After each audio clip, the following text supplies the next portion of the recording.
Welcome into Clippers Countdown as your LA Clippers are in the final game of this three-game road trip and taking on not the third best team in the East, not the second, the first in the 28-9 Detroit Pistons, who continue to fire on all cylinders, even while missing some horsepower due to injuries, something the Clippers have been doing as of late. They've won 8 of their last 10, including a victory yesterday in Brooklyn.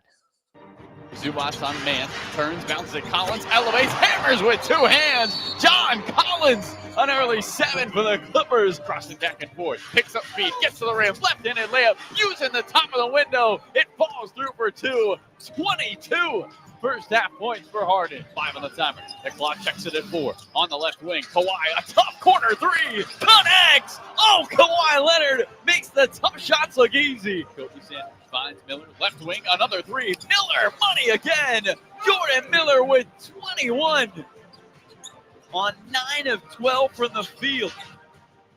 Jordan Miller with those 21 points. Kawhi had 13 of his 26 in the fourth quarter. James Harden had 31 through the first 3 quarters as the Clippers eventually put away the Nets 121-106 yesterday. Here was Coach Lue post-game on that big scoring outburst from Jordan Miller, though. You know, he's been taking advantage of his opportunity. And like I said, we know he can score the basketball. He can get to the free throw line. And so we just wanted to make sure that, you know, we put him in. Well, I wanted to make sure I put him in the best possible position to be himself. And so, you know, as of late, he's been more aggressive, getting to the basket, scoring the basketball. The Clippers will continue to need more from the role players tonight in Detroit. Tip-off from Little Caesars Arena between the Clippers and Pistons is just about 59 minutes away. Coming up, you're going to hear from Coach Lue. We'll also have Carlo Jimenez on the show next. I'm Adam Osland, and you're listening to Clippers Countdown right here on the Los Angeles Clippers Audio Network.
Clippers in Motown taking on the Pistons. Tip-off is just about 57 minutes away. Welcome back in. I'm Adam Osland. This is Clippers Countdown, the official pregame show of your LA Clippers.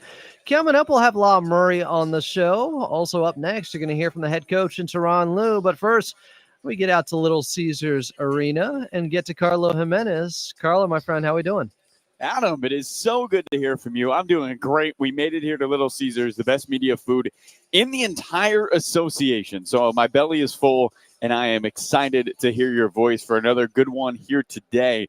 A lot of injuries with this Detroit Pistons team missing 4 of their 5 starters tonight. We'll see if the Clippers have an opportunity to come away with a win. They have not won on the second night of a back-to-back. A good chance here against the Pistons. Yeah, got to try to take advantage of those injuries as teams have done against the Clippers all season long. Nobody feels sorry for anyone in the association. Let's go back, though, to last night's big victory for the Clippers in Brooklyn. It took them some time, but eventually they were able to pull away. It helped with Kawhi Leonard having those 13 points alone in the fourth quarter, Carlo. Yeah, he kind of took over late in that game, Adam. Didn't feel like he was doing much to start the game, but with the way James Harden was playing offensively, didn't really have to do much. And then the Clippers came into the fourth quarter. Harden was on the bench to start, and Kawhi Leonard just ran away with things. He was excellent. I believe he had 12 of their first 14 points in that fourth quarter. And what's most impressive was it didn't matter if they were double teaming him. It didn't matter if they were blitzing him on a high pick and roll. Kawhi would dribble away from the double team. He had a wild reverse layup where the ball was at his left hip, and he just flipped it up towards the hoop on an and one. Just a ton of impressive shots from Kawhi. And you think about all the things he's been through and maybe having one of his most consistent offensive stretches of his career, averaging now scoring 20 points in 18 straight games with the Clippers. And maybe the most impressive shot of the season, that fall-away three-pointer in the far side corner off the bounce in the fourth quarter. Incredible. 9 of 15, 4 of 7 from the outside to get to 26 points for Kawhi. James Harden had all 31 of his points in the first 3 quarters and got them off to a really good start. He really was aggressive early. I think it was super efficient. Those 31 points coming on just 13 shots for Harden, and just was able to get to his spots, get to the rim a lot, shot 8 free throws in that game, knocked down all 8 of them. And for James Harden, just finding his teammates as well with 6 assists, felt like it was one of his more comfortable games on the offensive end, because while Kawhi has kind of been the leader this last 10 games or so, Harden's points per game total has slipped a little bit. So to see him get back to 30 was impressive. And just 35 minutes, great stuff from James Harden, who they're going to need in a big way today. And now Harden has had some excellent second of a back-to-back in his NBA career. We'll see if he can have another one today. If you remember last season, the Clippers were on a second night of a back-to-back at home, taking on the Detroit Pistons. Harden had 50 in that ball game, which at the time was his Clipper career high before he had 55 against the Hornets earlier this season. See if James Harden is ready to go as I watch him warm up from the top of the key, firing up some jumpers. Great to see Jordan Miller get 21 off the bench, something much needed from the Clippers, and the young guys and the role players just contributing and doing a little bit more scoring with that second unit. Looked much more comfortable out there, and after missing some shots late in the ball game prior against the New York Knicks, he came up big in this one and really knocked down some of those three-pointers that he needed. Yeah, Ty Lewis talked about making sure he's a larger part of the offense, and he did that in a big way last time out. Able to get downhill, play within his game, never sped up. It's impressive to see a young guy like Jordan Miller, Adam, really be very comfortable at his own pace. He's not trying to do too much. He's not trying to find a way to reinvent the wheel. He understands where he can be aggressive, where he's going to get his shots, and really does a fantastic job getting paint touches. I mean, how many times is Jordan Miller at the left block, pump faking a couple times, and trying to find somebody else or finding the bottom of the net? Super impressive with the way he plays. I'd expect him with Derrick Jones Jr. and Bogdan Bogdanovic both out for the foreseeable future for the Clippers. They need Jordan Miller to average 12 to 15 points a game, if possible, off the bench. I think that would be huge. You think about what they're missing between those two guys. Let's see if Jordan can continue his great performance here tonight. And talking about guys that have looked more comfortable this season, John Collins looks like a different player the last 10 games where the Clippers are 8-2. And how much he was playing with force and throwing it down and looking for bodies underneath the basket yesterday. And while also keeping the three-point shot going, that's just huge for this team right now. Yeah, I mean, he's really asserted his will on the offensive end, and a large part of that is he's shooting an insanely high percentage. Last 8 games, 69% from the three-point line. Last 4 games, averaging 18.5 points per game. You want to talk about somebody who is a nice sharpshooter. John Collins has been excellent on the offensive end for the Clippers, but the bigger part of this, Adam, is he's rebounding the ball at an elite rate. He's getting steals, he's getting blocks, and he's second on the team in these last 10 games in offensive rebounds. And the Clippers need him to be active on the glass. They need him to be effective in that area and help his teammates get second chance shots. When they brought John Collins in here, you thought of somebody who could win possessions, win battles on the offensive and defensive end with just pure athleticism at times. And that's what he has done for this Clippers team. He has added that element of athleticism that they really miss with Derrick Jones Jr. out of the lineup. Clippers winners in Brooklyn yesterday, 121-105 over the Nets. Today, they're in Detroit taking on the Pistons. Tip-off is just about 50 minutes away. Carlo Jimenez on the call. And coming up next, he's got his one-on-one conversation with the head coach, Teron Lue, right here on the Los Angeles Clippers Audio Network.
Clippers in Detroit taking on the Pistons. Tip-off just about 48 minutes away. Welcome back. I'm Adam Mosland. It is Clippers Countdown, the official pregame show of your L.A. Clippers.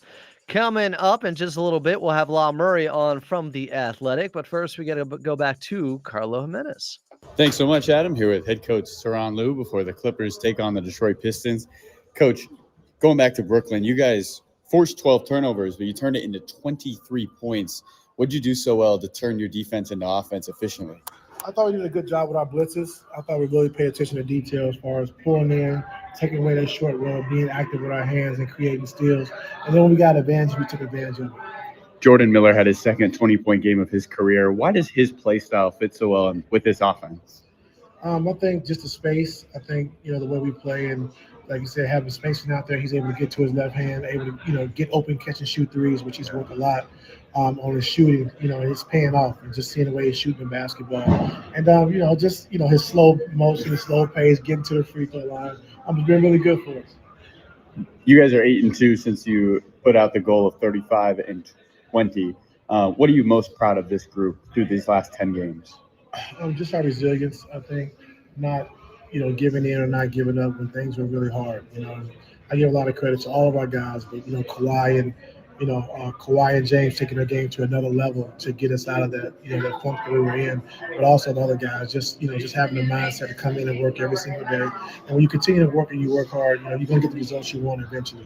Last one for you. You guys held Detroit to 99 points last time you faced them. What do you have to do again to have another great night defensively? Take care of the basketball. That's one on the offensive end. Yeah. And then two, just rebound the basketball. We can't allow them to get offensive rebounds, and then we got to make sure we get them back and keep them out of transition. Thanks, Coach. Best of luck. Yes, sir. Thank you.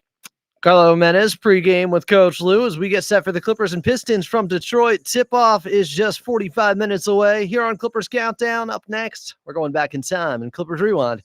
You're listening to the Los Angeles Clippers Audio Network.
Yeah.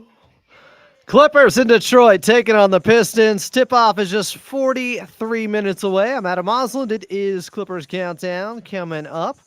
We will get to La Murray of The Athletic and your player to watch. But first, we're going to go back in time in Clippers Rewind, going back to April 14th of 2021, almost 5 years ago, at the box office and streaming on HBO, Godzilla vs. Kong.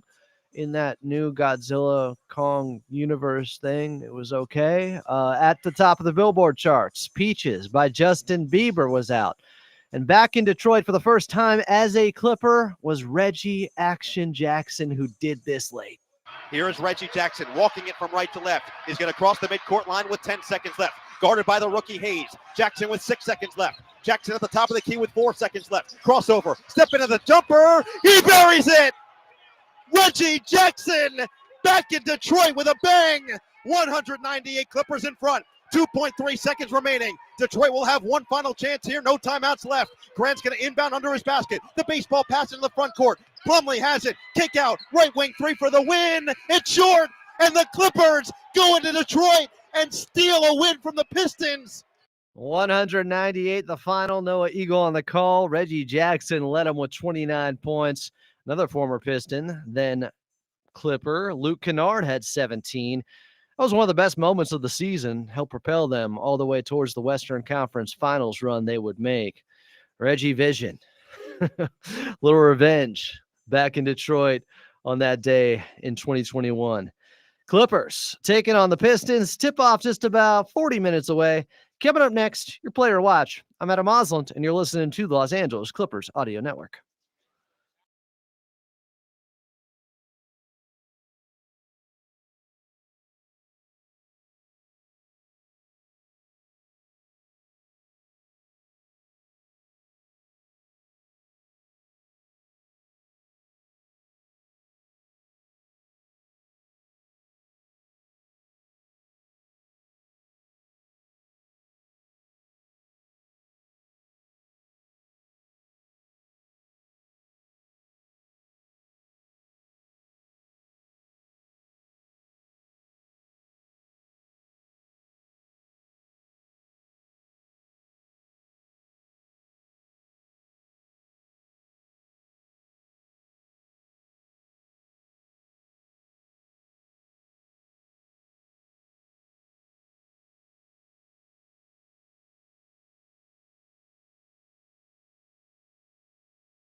Don't break my heart, Panthers. Clippers, too. The Ducks already got me. Clippers in Detroit taking on the Pistons. Tip-off just about 49 minutes away. I'm Adam Osland. It's Clippers Countdown. Coming up in just a little bit here, we'll have La Murray of The Athletic. But first... This is LA Clippers basketball. Watching this guy play right now is really something. Players to watch. Got my eyes on Zoo. Big Zoo's got to play better. 1 of 5 yesterday after the 22-11 performance in New York against the Knicks. He did have some nice passes out of the short roll and finished with 4 assists, including a couple of lobs to John Collins. That was impressive. That two-man game has been developing. But Ivica Zubac has to be much better. A bully on the block is what they need from him in this ball game, especially with all the injuries going on with the Detroit Pistons. This is a very, very winnable game, even on the second night of a back-to-back. The Clippers have yet to win in situations like this season. And it's a tough road trip. Well, if you finish 2-1, that would be a successful one. I don't know if they can do it if Ivica Zubac doesn't get unlocked more on the offensive end. Be much more aggressive out there and have some good body language, because when he plays well on offense, he shuts things down on the other end defensively as their defensive anchor, patrolling the paint. Clippers going to need Ivica Zubac in this one. Tip-off is just about 47 minutes away. Clippers and Pistons from Detroit. Coming up, your injury report. It's a lengthy one. And then Law Murray of The Athletic here on Clippers Countdown on the Los Angeles Clippers Audio Network.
Clippers taking on the Pistons. Tip-off just 34 minutes away here on Clippers Countdown. I'm Adam Osland.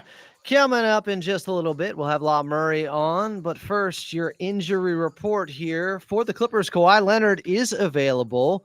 Was questionable earlier today with that right ankle sprain he was dealing with also yesterday. Played in that ball game, played well, especially down the stretch in the fourth quarter where he had half of his points, 13 of his 26, coming in the fourth quarter. Most of the damage done early in that fourth quarter by Kawhi. Still without Derrick Jones Jr., of course. As for the Detroit Pistons, no Cade Cunningham, out with that right wrist injury still. Jalen Duren is out with his own right ankle sprain.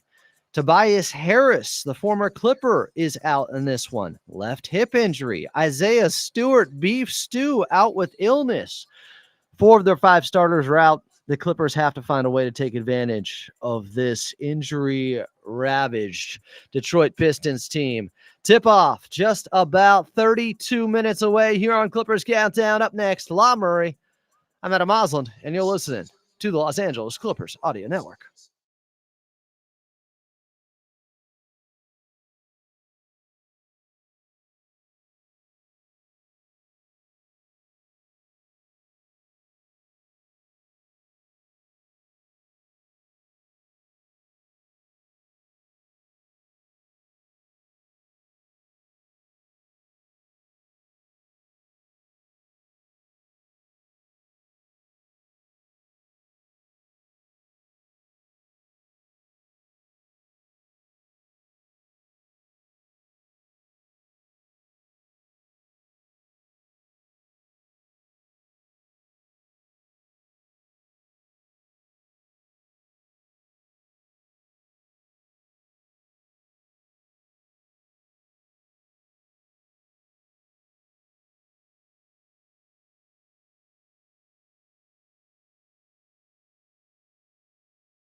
Clippers and Pistons tipping off 30 minutes from now in Detroit from Little Caesars Arena. I'm Adam Osland. This is Clippers Countdown, the official pregame show of your LA Clippers. Coming up, we'll get to your drive around the league, but while we have a moment, let's pause 10 seconds for station identification here on the Los Angeles Clippers Audio Network. This is LA Clippers basketball. AM 570 KLAC Los Angeles, 98.7 KYSR HD2 Los Angeles, and iHeart radio station. Clippers on game 2 of a back-to-back, and joining us in back-to-back pregame shows is Law Murray of The Athletic. Follow him at Law Murray, the NU. Law, let's start with this. Biggest reason the Clippers won that game yesterday, and maybe also as you talk with Coach Lou post-game, there were opportunities that felt like the Clippers could have blown it open to a 30-point lead, but the Brooklyn Nets, the defense has been good for a while now. Maybe I should give them more credit. Well, it's always good to execute. And the number one part of executing for a basketball team is making shots, putting the ball in the basket. And when it comes down to it, there are 3 guys on the Clippers who took more than 10 shots. And all 3 of those dudes were 60% from the field or better. James made 10 out of 13. Kawhi made 9 out of 15. Jordan Miller made 9 out of 13. And if you want to throw up and just say anybody who took more than 8 shots, well, John Collins was 7 of 9. He made 2 threes, and I'm not, you can fact check me if you want to. I feel like everything else was a dunk.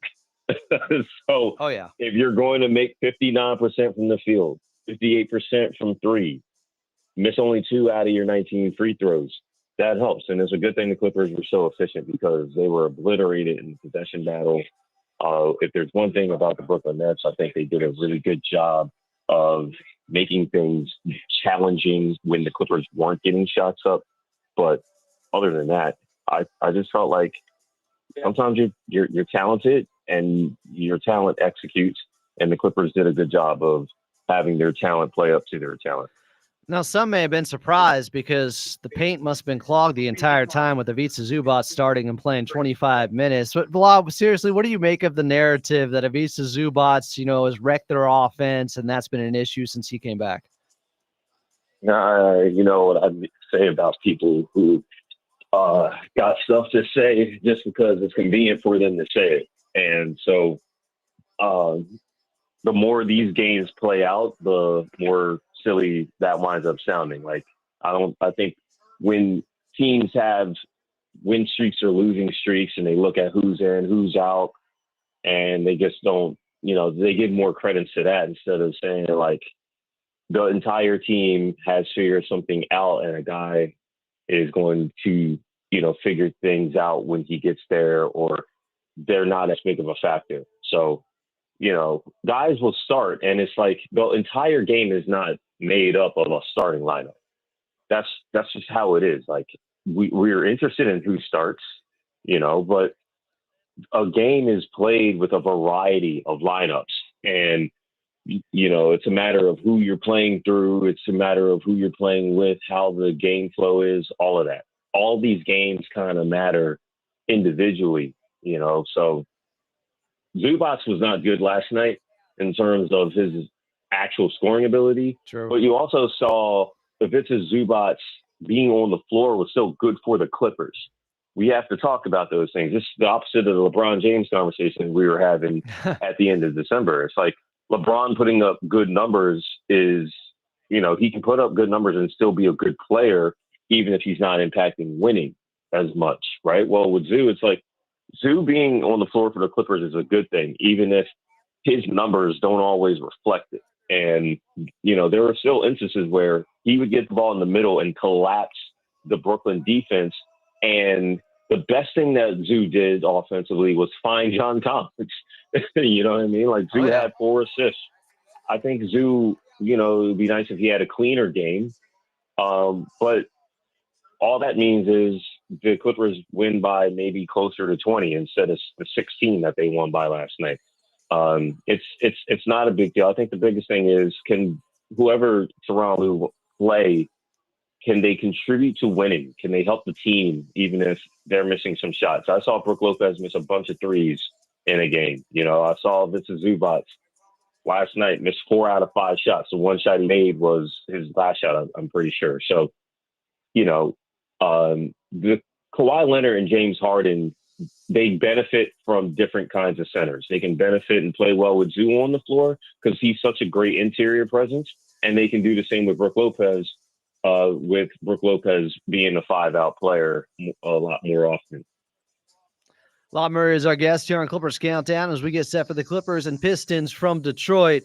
How much of John Collins and his improvement the last 10 games where the Clippers are 8-2 is just him finding his shot and he was due from the outside? And how much is this like him really settling in and getting comfortable with this squad? Look, whatever John's on right now, you just got to, let him cook.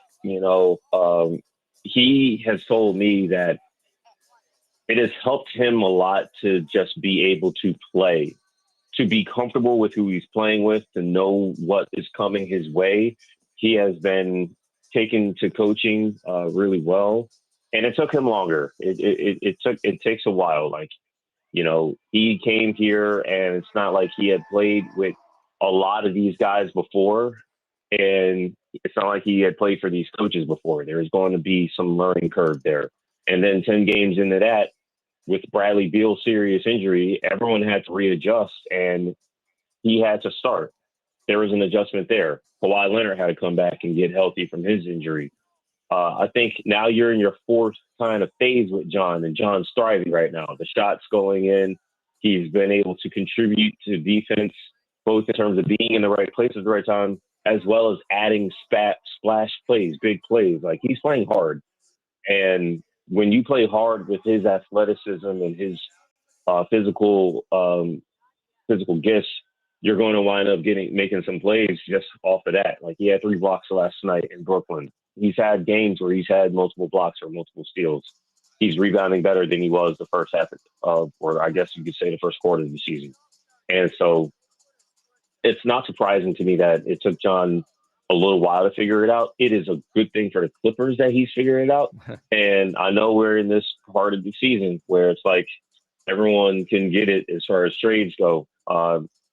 I don't think that a team trying to win should be trying to give John Collins away. You're only trading a guy like him if you are obviously improving after you make a move. John has been a big contributor to how the Clippers have figured things out from a lineup and production consistency standpoint. You talk with Coach Lou and Jordan Miller. Is Jordan Miller, he kind of alluded to this with you or said it pretty plainly, like, he's healthy. He looks good out there. I don't know if we can expect 21 every game, but it would sure be nice to get more contributions similar to this off the bench from somebody on this Clippers team. How big was that for them yesterday? It was the difference between the Clippers winning that game comfortably or being stressed about winning at all. The Clippers have had so many games this season where the bench has not given them anything. And Jordan Miller, he outplayed Cam Thomas to a significant degree. And you talk about what Brooklyn was doing, that they were playing well for most of the last month compared to how they started the season. Well, sometimes a guy is injured and it's a good thing for a team, I still got fans of a certain player who get upset with me because I mentioned that, an injury to them might open the opportunity for other guys to show what they can do and for the team to figure out how to play without that player. And I mean, Brooklyn did that when Cam Thomas was out. The Cam Thomas I got used to seeing, I remember when Cam Thomas stuck 40 plus on the Clippers and stressed them out because he was hitting mid-range pull-up after mid-range pull-up. That was not happening last night. Jordan Miller was the best bench player between the two teams. And that's saying a lot considering Cam Thomas's reputation as a scorer. The Clippers getting that kind of performance from Jordan, getting that kind of performance Monday night from Kobe Sanders. That is the difference between sometimes winning comfortably and not, and sometimes winning at all or not. You talk with Coach Lou postgame about James Harden, the 31 points through 3 quarters. What was the difference in your mind in that game with him? I think it's what James said. He was aggressive and he felt like he could take advantage of certain things, and he did that. Like the Brooklyn Nets were I feel like a lot of those dudes had never played against James Harden before. Like the way they were guarding him, James was just able to get around and get to the paint. Like I thought one time James was going to dunk. He had such an open hole, you know. I feel like Brooklyn was a little disorganized with how they were playing, unless they were just straight doubling. And I was saying James didn't get that many shots up. He only took 13 field goal attempts. And the best thing that Brooklyn did was they separated the ball from James. James still had too many turnovers last night, especially considering he only had 6 assists. He had as many assists as turnovers. But when a guy like James is feeling good, and he was feeling good, he has gotten better and better ever since he had to miss the Monday night game against the Warriors. And that's a great sign for the Clippers. And the hope is that he didn't play too much. I mean, he played 34 and a half minutes. He was the only guy who touched 30 minutes for the Clippers last night. The hope is that he's got enough gas in the tank against a Detroit team that's going to be even more physical than Brooklyn was. Lastly, Kawhi Leonard, you spoke about this with him recently. I think we turned the ankle against the Knicks, or was it yesterday? But he's taking it game by game right now. He's available. One, he's playing again. He was fantastic late in the game with his 13 points, 13 of his 26 in the fourth quarter yesterday. A lot of people have given Kawhi Leonard a ton of grief over the years. Oh, he doesn't want to play and all these things. And now we're seeing him play through what looks to be multiple ankle injuries the last couple of days. He's giving it a go anyways. What can you say about Kawhi and his performance and just the way he's been playing the last few weeks? Yeah, I mean, again, people are going to be comfortable with what the conversation is, low-hanging fruit, because it'll get you a couple more ticks on the engagement box on social media. And so to each their own, you know, some people watch for basketball and some people watch to make corny jokes. And with Kawhi, it's always been about if he's healthy, if he can go, he's going to go. Like we all have seen what I guess we haven't seen what his body's been through. You know, he hasn't had the graphic injuries, so to speak. And that is a big reason why people say what they say about Kawhi and other guys too. You know, it's one thing if you see a guy turn his ankle. I thought we did see Kawhi's ankle go 90 degrees and people still got their takes off. But look at Kawhi. Like that dude is trying to play basketball. Like he ain't in the gym looking the way he does, you know, from a physique standpoint and from a skill standpoint and from a awareness standpoint to not play. And the urgency is higher. The Clippers are 9 games under 500. It's going to take a few win streaks for the Clippers to recover from the start of their season.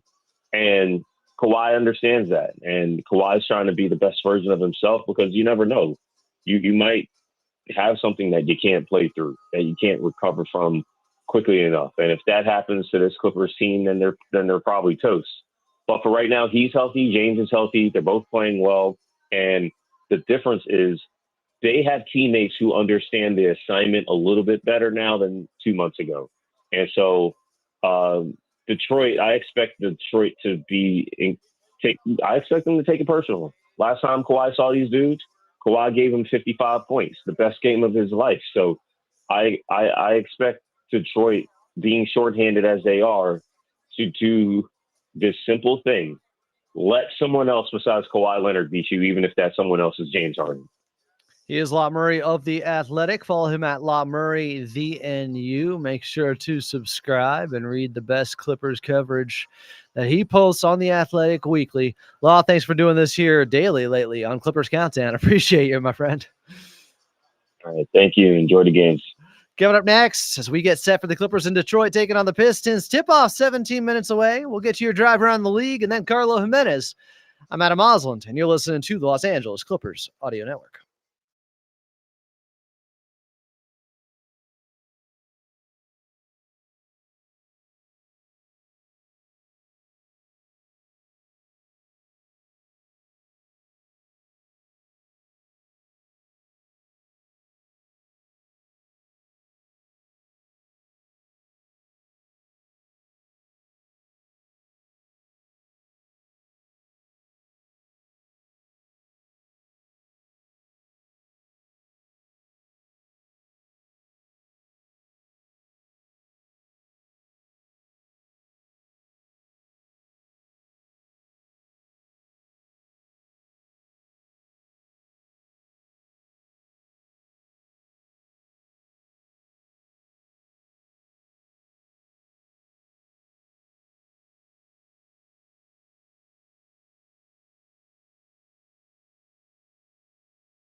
Clippers in Detroit taking on the Pistons. Tip-off just 14 minutes away here on Clippers Countdown, the official pregame show of your LA Clippers. Coming up, back to Carlo Jimenez, but let's get to your drive around the league here.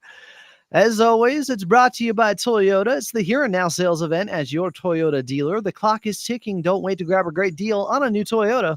We make it easy. Only other game in the books happened in Cleveland a little bit earlier, where the Cavaliers were victorious 146-134 over the Minnesota Timberwolves, thanks to 28 from Spider. Donovan Mitchell and 8 assists. Naz Reid had 25 in the loss for the T-Wolves. Just tipping off in Indianapolis. Pacers up 16-7 on the Miami Heat. Coming up a little bit later tonight in Utah, Jazz hosting the Charlotte Hornets. Chicago Bulls welcoming in the Dallas Mavericks. The Boston Celtics will welcome in Wemby and the San Antonio Spurs. Coming up next, we welcome back in Carlo Jimenez. Clippers in Detroit, taking on the Pistons. Tip-off just 13 minutes away here on Clippers Countdown on the Los Angeles Clippers Audio Network.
Clippers and Pistons from Detroit. Tip-off 10 minutes away. Carlo Jimenez on the call as he rejoins us here in your pregame show.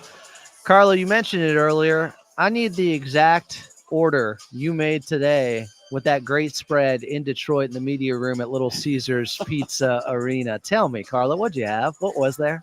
Well, Adam, you know me. I'm just trying to have gains like you. I'm hoping when people look at me at the arena, they come up to the other people working in the booth.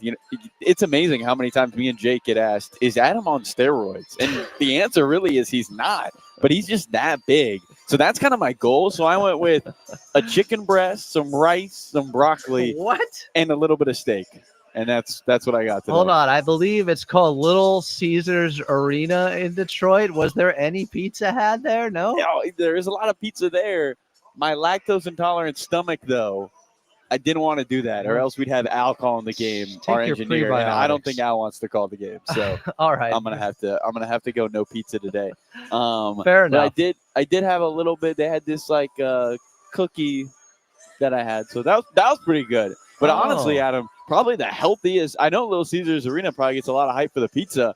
I might have had maybe one of the healthiest meals I've ever had in a media dining room. All right, Carlo eating clean like it's 2026. He's doing it right now. Okay. Let's talk Trying to be about like you, Adam. Trying to be like you. this Pistons team. Not exactly a clean bill of health right now. You mentioned it earlier, but 4 of their 5 starters are out. Who is available for Detroit in this one? The Clippers have to be aware of. I mean, I think there's still, you have to be on your P's and Q's because Jaden Ivey is available. This is a guy who started the majority of his first 2 years in the NBA, really first 3 years in the NBA with the Detroit Pistons before going down with that broken leg injury. Duncan Robinson, obviously, he can get hot in a hurry, one of the best three-point shooters in the league, and he's leading the team in made threes this season, although he had a slow game last time against the Clippers. And then you got to be wary of Asar Thompson. I mean, Asar Thompson, arguably the best on-ball defender in the NBA. The advanced analytics would tell you that he's the best on-ball defender in the NBA. And coming off the bench, they got some scorers at him in Karis LeVert, somebody who is an elite scorer one-on-one. You're bringing in Ron Holland. He can get to the rim and knock down multiple shots from the outside. And then Dennis Jenkins kind of runs the offense for them, 15 assists in the last game, the most by a Detroit Piston player since Ish Smith. So the Clippers have to be wary. This is still a good Detroit team, but definitely not the same Detroit team without Cade Cunningham. They are 4-0, though, Adam, when they miss Cade Cunningham. I don't know what the record is when they miss 4 of their 5 starters, but this Detroit group is hungry, and they're led by a head coach who wants them to play hard the entire way. You can't take this Pistons team lightly. Wow, Cade Cunningham on fraud alert. 4-0 without him. Can't believe that. Well, I didn't say that. I didn't say that. Kidding. He should be in the MVP conversation. He's been that good this season. Clippers know that in the second half, especially that third quarter last game out where he almost willed them back into it, even against Kawhi's 55. Coach Lee brought this up earlier, and I really think it speaks to the Clippers not being able to pull away earlier in the game yesterday in Brooklyn, but they gave up far too many offensive rebounds. As bad as Brooklyn was from the field, they still got 20-plus more shots up than the Clippers in that game. They have to have a better attention to detail when it comes to cleaning the glass in this one. Yeah, you got to box out against a Detroit team that's going to crash the offensive glass a lot. Adam, they're 4th in the NBA in offensive rebound percentage, 3rd in offensive rebounds per game. Percentage is the amount of available offensive rebounds that they get. So an elite group at crashing the offensive glass. The Clippers need to box out against this Detroit team who's going to throw bodies on bodies at the rim, especially considering they're missing a lot of their bucket getters. They're going to need the offensive rebounds to kind of be a lifeline for them as they continue to try to find some sort of offense without Cunningham, without Isaiah Stewart, without Jalen Duren, without Tobias Harris. They're missing a lot here today on the offensive end. So if you're the Clippers, can you make it one and done? I thought, Adam, as impressive as Kawhi Leonard's 55 points were by the Clippers against the Detroit Pistons last time out, the Clippers' ability to hold Detroit to just 99 points in that game when they've been averaging nearly 120, I mean, that was just not just as impressive, but it was also impressive. It was Kawhi's 55 was the most impressive thing that night, no doubt. I think the Clippers, if they can have that same defensive attitude here against the Pistons, that would be impressive. I thought it was impressive from Kawhi yesterday to have his best when it was required in that fourth quarter as he punched the gas. And he's giving it a go once again, playing through whatever ankle pain's going on right now for a guy that takes so much flack for missing games due to serious injuries throughout his career. He's playing well. He's trying to will this team back into the playoff picture right now. Love what we've seen from Kawhi the last 2 or 3 weeks here, Carlo. Yeah, JB Bickerstaff was extremely complimentary about Kawhi Leonard's ability. He was asked pregame, for a young guy like Asar Thompson, when Kawhi Leonard has 55 on him, is that a learning lesson? And JB was kind of like, I don't know if there's much to learn there other than Kawhi Leonard is just Kawhi Leonard. That's what he does. And one thing that JB pointed out is it'd be impressive to see him have a 55-point game, but you don't see guys at his age who've gone through the injuries that he has gone through have 55 and then 45 the next night, and then 33 the next game, and then 35 the next game. I mean, he's still averaging 31 points a game over his last 10 contests. Bickerstaff pointing out that that's been the most impressive part about Kawhi Leonard, his consistency on the offensive end. This isn't just one good game, one good 48 minutes. This is a great stretch, a great near month of basketball by Kawhi Leonard, who's quietly making a run at January Player of the Month. And for Kawhi and the Clippers, if they continue to find a way to have the offense go through them, they'll find success. Also thought it was interesting what Law Murray pointed out. Not often have we seen Kawhi be a game-time decision in his Clipper career. Last 2 games, he's a game-time decision, and he's going to be good to go. Obviously, he's not allowed to be your player to watch in this one. I got Ivica Zubats. Who you going with, Carlo? He's not allowed? Where does it say that? Not allowed. It's in the bylaws. What do you mean? It's in the CBA. Wow. Well, good thing we're going into the lockout. Wow. No one has ever said that before. I'm going with Ivica Zubats would have been my pick, especially with no Stewart and Duran today. So good pick by you. And B-Ball Paul's got his work cut out for him.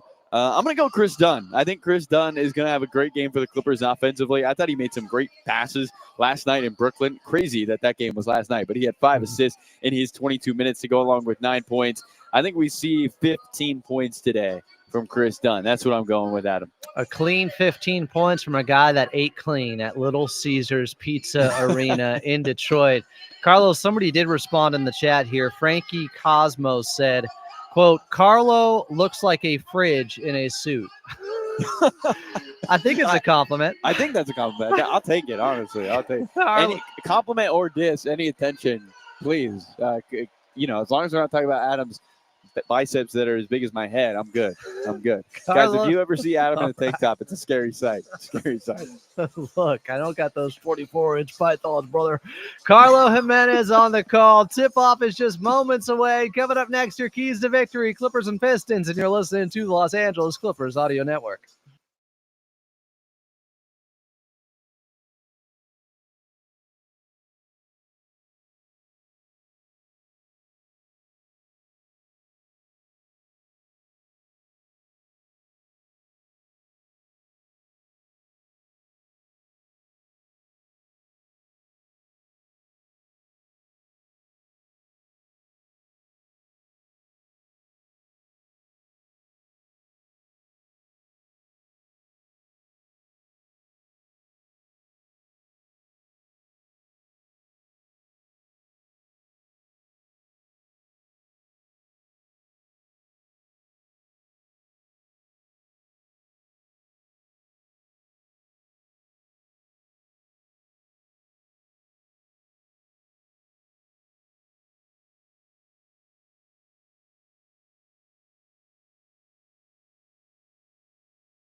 Clippers and Pistons from Detroit tip-off. Just 2 minutes away. Let's get to your keys to victory. We talked about it with Carlo Jimenez, but you rarely win a ball game when your opponent gets up 24 more shots than you do. That's what we saw yesterday in Brooklyn in the Clippers 121-105 victory over the Nets. That cannot happen again, not against this Detroit Pistons team. You have to clean up those possessions and make sure they only get one shot up. Clippers have to be better in that area. They gave up 19 offensive rebounds to the Nets yesterday. Today is a new day. Clippers taking on the Pistons from Little Caesars Arena in Detroit. Carlo Jimenez on the call. Tip-off is next right here on the Los Angeles Clippers Audio Network. Go Panthers, too.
It is almost that time here in Detroit. Second night of a back-to-back for your LA Clippers, coming off a win last time out against the Brooklyn Nets, 121-105. And for the second time in just 2 weeks, they take on the Detroit Pistons. The Clippers were able to take down Detroit 112-99. Last time these two teams faced off back on December 28th, but the Clippers got a lot of help from the clock. Kawhi Leonard had 55 points in that game, including an explosive second half in which he had 31 of his 55 points. The Claw is active and good to go today for the Clippers. He was a game-time decision. Detroit coming off a win over the Chicago Bulls last time out, 108-93. Isaiah Stewart had 31 points in that game as the Pistons won despite having no Cade Cunningham, no Tobias Harris, or Jalen Duren. Chicago led by 1 in the third quarter before Detroit went on a 7-0 run and held Chicago to just 4 of 16 to start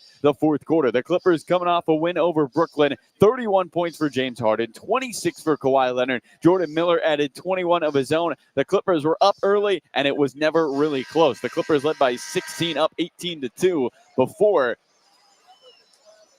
the Nets cut it to within 9, but that was as close as they got. Pretty much the rest of the game, the Clippers would lead by as many as 22 and come away with a 16-point victory. All right, you heard the final buzzer. It's time to take our final break before basketball. When we return, the Clippers and the Detroit Pistons for the final time this regular season. Can the Clippers get a win on no rest? Let's find out next on our Clippers Audio Network.